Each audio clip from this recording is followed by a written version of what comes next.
Yes, twongere tubaye ikaze mwese mudukurikiye aho muherere hose. Uyu akaba ari umwanya tugiye kugaruka mu makuru aba yagiye anyura mu binyamakuru bigiye bitandukanye hano kuri iyi channel. Amakuru yacu reka tuyahere hano mu gihugu cy'u Rwanda, aho batubwira ko Minisitiri Nduhungirehe yamaganye umuvugizi wa FARDC wazuye amategeko 10 y'abahutu. Minisitiri w'Ububanyi n'Amahanga n'Ubutwererane Ambasaderi Olivier Nduhungirehe yamaganye umuvugizi w'ingabo za Repubulika Iharanira Demokarasi ya Kongo Major General Sylvain Ekenge wazuye amategeko 10 y'abahutu yanditswe na Gitera Habyarimana Joseph. Ku mugoroba wa tariki ya 27 Ukuboza 2025 ubwo General Major Ekenge yari kuri televiziyo ya RDC izwi nka RTNC, yavuze ko gushakana n'umugore w'umutotsikazi bisaba kwigengesera kuko batabyarana nabo badahuje ubwoko. Uyu musirikare wari wagiye gusobanura uko umutekano uhagaze mu burasirazuba bwa Repubulika ya Demokarasi ya Kongo yagize ati: umuntu agomba kwitonda kuko ibi nibyo bakoreye abayobozi ba gakondo. Baguha umugore ariko hakaza n'uwo mu muryango we, mubyara we, mwishywa uturuka mu muryango w'umugore, bakubwira ko ari mwishywa we, mubyara we kandi atari we. Major General Sylvain Ekenge yakomeje avuga ko uwitwa uwo muryango w'umugore ari we muntu ubyarana n'umugore wawe mu nzu yawe, bakakubwira ko abana bavutse batyo kubera ko ubwoko bw'abatutsi bwiganza. Ubwo nibwo ubutekamutwe bushyirwa no mu bagore. Minisitiri Nduhungirehe yatangaje ko nyuma y'aho leta ya Repubulika ya Demokarasi ya Kongo ikoranye n'umutwe w'iterabwoba wa FDLR ikagaba ibitero ku banyamurenge batuye muri Minembwe, ikakira Kinshasa, Jean Claude Mubenga wavuze ko abatutsi ari inyenzi zigomba kwicwa na virusi yo kurwanya. Ubu General Major Ekenge yashyigikiye amategeko 10 y'abahutu yashyizweho cyangwa se yanditswe na Gitera. Yagize ati: dore ubu umuvugizi wa FARDC ari gushyigikira kuri RTNC itegeko rya mbere ry'amategeko 10 y'abahutu mu 1990 yasohowe n'ikinyamakuru cy'abahezanguni b'Abanyarwanda Kangura gifite amateka mabi. Gitera yashinze ishyaka Aprosoma cyangwa se Association pour la Promotion de la Masse ryenyegeje amacakubiri n'urwango mu Banyarwanda. Mu nama y'iri shyaka yabereye Ingoma muri Butare tariki ya 27 Nzeri 1959 nibwo yasohoye aya mategeko. Itegeko rya mbere rya Gitera ryabuzaga abahutu kwemera cyangwa kwizera umututsi. Andi akurikiyeho yabuzaga kwirahira umututsi, kujya inama nawe, kugirana umubano nawe, kwirinda n'ibindi byinshi byari bigamije gutuma abandi banyarwanda babanga, bakaba babagirira nabi. Aya mategeko yasohowe mu kinyamakuru Kanyura cyari umuyoboro w'ingengabitekerezo ya Jenoside n'amacakubiri muri nimero ya tariki ya 6 Ukuboza mu mwaka w'1990. Minisitiri Nduhungirehe yatangaje ko ubwo General Major General Sylvain Ekenge yavugaga aya magambo yasomaga inyandiko yanditswe n'abacurabwenge barimo Professor Philip Reyntjens, kuko ijambo ubwenge uyu musirikare yibanzeho rikunda gukoreshwa n'uyu mubirigi mu gihe asobanura abatutsi. Yagize ati: uyu mujenerali w'umunyekongo ntiyagarukiye aho, ahubwo yasubiyemo n'inyigisho z'abakoloni zateye ivanguramoko na Jenoside yakorewe abatutsi, arizo igitekerezo cy'uko abatutsi ari nabo Nilotique bafashe u Rwanda bagakandamiza abahutu ndetse bakiyitirira ururimi rw'abantu. ari rwo Ikinyarwanda.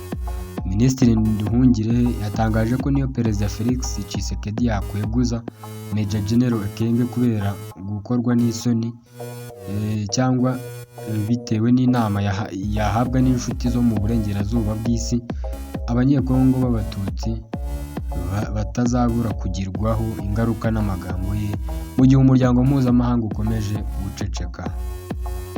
Akaba ari uku rero byifashe hano muri Repubulika ya Demokarasi ya Kongo.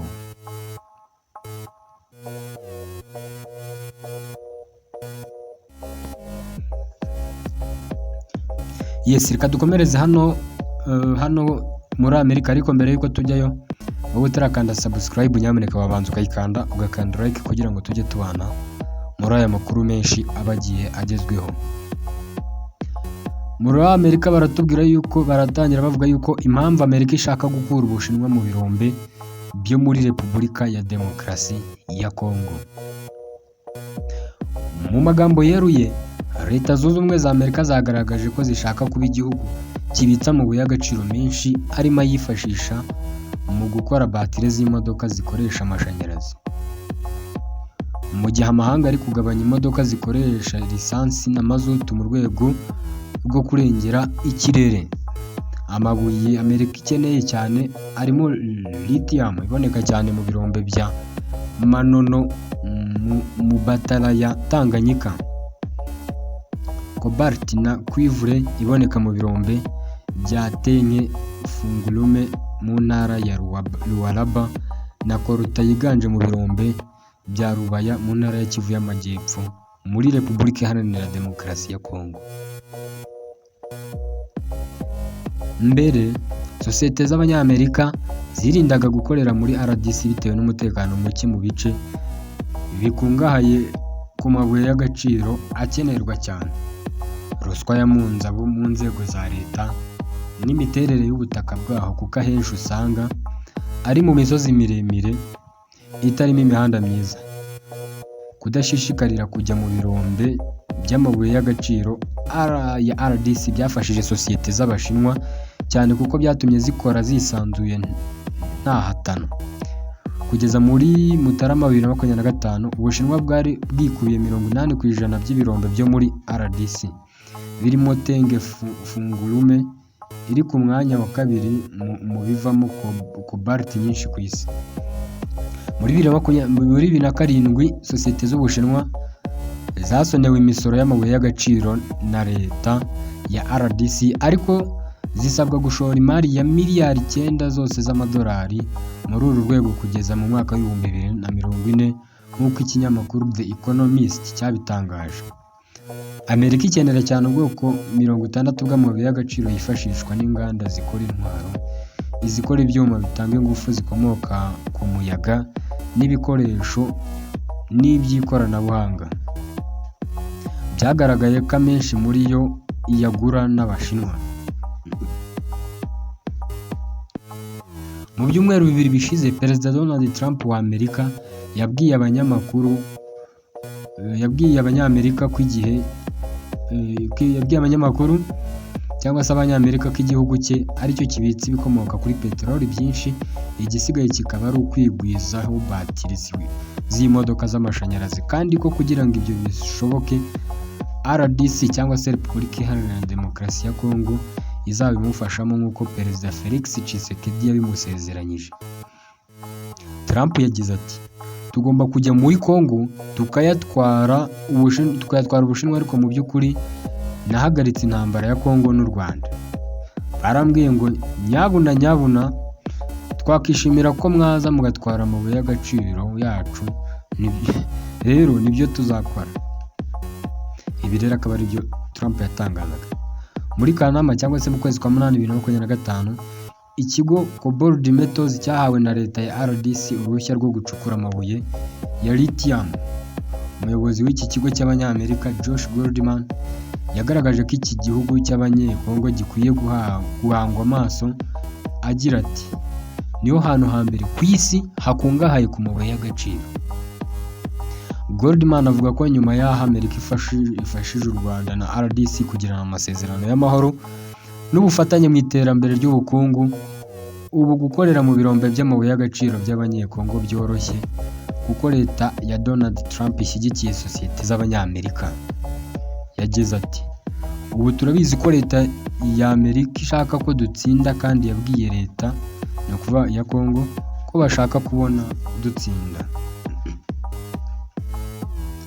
Ubushinwa buratuje nta byinshi buvuga ku mugambi wa Amerika wo kubukura mu birombe by'amabuye y'agaciro byo muri RDC, ariko sosiyete z'Abashinwa zikomeje imirimo.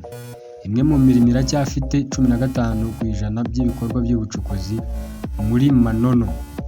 Muri Nyakanga 2025 leta y'Ubushinwa